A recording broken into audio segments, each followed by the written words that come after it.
ശുഭചിന്തകളോടും കൂടിയുള്ള നല്ലൊരു ദിവസം എല്ലാവർക്കും ആശംസിക്കുകയാണ്. നമുക്കെല്ലാവരും ജീവിതത്തിൽ അപമാനവും അല്ലെങ്കിൽ കുറ്റപ്പെടുത്തലും ഒക്കെ ഉണ്ടായിട്ടുണ്ട് അല്ലെ.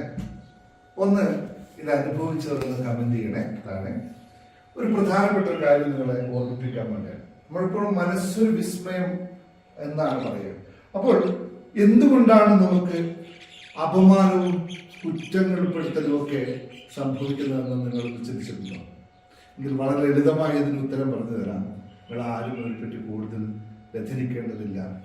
എപ്പോഴാണോ നമ്മൾ സമൂഹത്തിൽ സംസാരിക്കുന്നത് അല്ലെങ്കിൽ സമൂഹത്തിൽ ഇടപെടുന്നത്, അവർക്ക് മാത്രമാണ് കുറ്റപ്പെടുത്തലുകളും അല്ലെങ്കിൽ അപമാനങ്ങളും ഒക്കെ ഉണ്ടാവുന്നതെന്നും ആരാണോ നിശബ്ദമായി അവനവനിലേക്ക് ഇറങ്ങിച്ചെന്നുകൊണ്ട് പ്രവർത്തിക്കുന്നത് അവരിതൊന്നും സംഭവ്യമാവുകയില്ല എന്നും അവനെ ആരും കുറ്റപ്പെടുത്താൻ തുനിയുകയില്ല എന്നും മനസ്സിലാക്കുക. അപ്പോൾ പറഞ്ഞു വന്നതിന്റെ അർത്ഥം ഇത്രയാണ്: നിങ്ങൾക്ക് കുറ്റപ്പെടുത്തുന്ന അപമാനങ്ങൾ സഹിക്കാൻ നിങ്ങൾ തയ്യാറാണെങ്കിൽ സമൂഹത്തിലേക്ക് ഇങ്ങനെ ഇറങ്ങി സംസാരിച്ചുകൊണ്ടേയിരിക്കുക.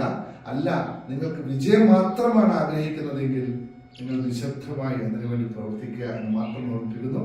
Thank you very much.